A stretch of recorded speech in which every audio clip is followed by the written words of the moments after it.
Delhi ചാണക്യപുരയിലെ Israel എംബസിക്ക് സമീപം സ്ഫോടനമുണ്ടായതിൽ കൂടുതൽ തെളിവുകൾക്കായുള്ള പിന്നാലെയാണ് ഡൽഹി പോലീസ്.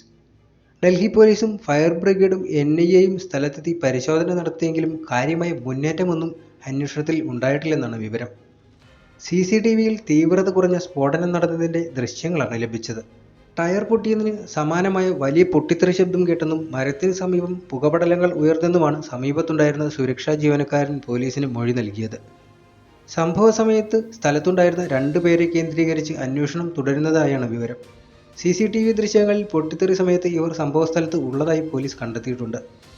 ഇസ്രായേൽ എംബസിക്ക് സമീപം സ്ഫോടനം നടന്നതായി അജ്ഞാത ഫോൺ സന്ദേശം ലഭിച്ചതിനെ തുടർന്നാണ് പോലീസ് സ്ഥലത്തെത്തുന്നത്. ഇസ്രായേൽ എംബസിക്ക് പിന്നാലെ ആളൊഴിഞ്ഞ സ്ഥലത്ത് സ്ഫോടന ശബ്ദം കേട്ടുവെന്നായിരുന്നു അജ്ഞാത ഫോൺ കോളിലൂടെ വിളിച്ചയാൾ പറഞ്ഞത്. സംഭവസ്ഥലത്തു നിന്ന് ഇസ്രായേൽ അംബാസഡർക്കുള്ള അധിക്ഷേപ കത്ത് പോലീസ് കണ്ടെത്തിയിരുന്നു.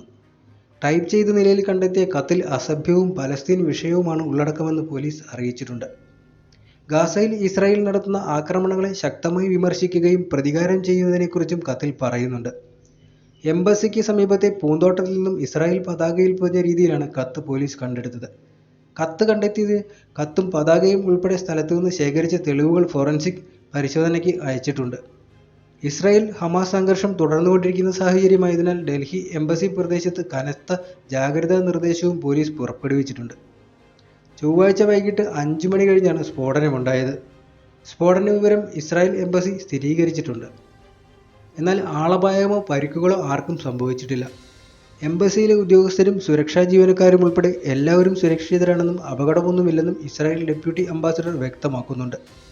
ഇതിനു മുമ്പ് 2012-ലും 2021-ലും ഇസ്രായേൽ എംബസിയെ ലക്ഷ്യമിട്ട് സമീപത്ത് ബോംബ് സ്ഫോടനങ്ങൾ ഉണ്ടായിട്ടുണ്ട്.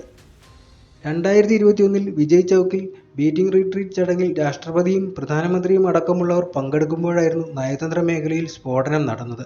എന്നാൽ ഇപ്പോഴത്തെ ആക്രമണം വളരെ ഗൗരവത്തോടെയാണ് ഇന്ത്യ നോക്കിക്കാണുന്നത്. മാത്രമല്ല തങ്ങൾക്കുള്ള ഒരു മുന്നറിയിപ്പായും ഇത് കാണുന്നുണ്ട്. കാരണം റിപ്പബ്ലിക് ദിനാഘോഷങ്ങൾക്ക് വിരാമമിടുന്ന ബീറ്റിംഗ് റിട്രീറ്റ് ചടങ്ങ് നടക്കുന്ന വിജയ് ചൗക്കിന് 2 കിലോമീറ്റർ മാത്രം അകലെയാണ് ഇസ്രായേൽ എംബസി ഉള്ളത്. മാത്രവുമല്ല മറ്റൊരു പ്രധാന കാരണം ഇന്ത്യ ഇസ്രായേൽ നയതന്ത്ര ബന്ധത്തിൻ്റെ 29ാം വാർഷികമായിരുന്നു ഈ സംഭവം നടക്കുമ്പോൾ. ഇത് ചൂണ്ടിക്കാട്ടി ഇസ്രായേലിൻ്റെ Indian ambassador Ron malka tweet ചെയ്യുകയും ചെയ്തിട്ടുണ്ട്. ഇന്ത്യയുടെയും ഇസ്രായേലിൻ്റെയും സൗഹൃദം കൂടുതൽ ശക്തമായി തുടരുമെന്നും അദ്ദേഹം ട്വിറ്ററിൽ കുറിക്കുകയുണ്ടായി. സ്ഫോടനത്തെ തുടർന്ന് കേന്ദ്ര ആഭ്യന്തരമന്ത്രി അമിത് ഷാ തൻ്റെ 2 ദിവസത്തെ ബംഗാൾ സന്ദർശനം റദ്ദാക്കിയിട്ടുണ്ട്. ഡൽഹിയിലെത്തി പോലീസുമായും സുരക്ഷാ ഏജൻസികളുമായും അദ്ദേഹം കൂടിക്കാഴ്ച നടത്തുകയുണ്ടായി. കാറിലെത്തിയ ഒരാൾ ഇസ്രായേൽ എംബസിക്ക് സമീപത്ത് വെച്ച് സ്ഫോടക വസ്തു പുറത്തേക്ക് എറിയുന്നത് CCTV ദൃശ്യങ്ങളിൽ വ്യക്തമാണ്. സംഭവത്തെ തുടർന്ന് വിമാനത്താവളങ്ങളിലും ഡൽഹിയുടെ സമീപ പ്രദേശങ്ങളിലും സുരക്ഷ വർദ്ധിപ്പിച്ചിട്ടുണ്ട്. എന്നാൽ സ്ഫോടനത്തെ തുടർന്ന് ഇന്ത്യ ശക്തമായ സുരക്ഷ ഒരുക്കുന്നുണ്ടെന്നും എല്ലാവരും സുരക്ഷിതരാണെന്നും ഇസ്രായേൽ അംബാസഡർ പ്രതികരിക്കുകയുണ്ടായി.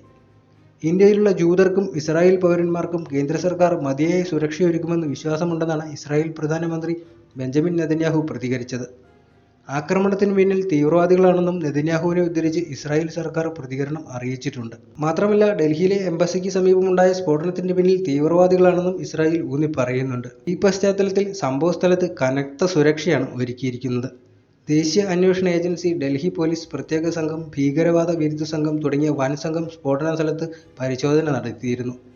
ഇപ്പോഴും സുരക്ഷാ ഉദ്യോഗസ്ഥർ ഇവിടെ ക്യാമ്പ് ചെയ്യുന്നുമുണ്ട്.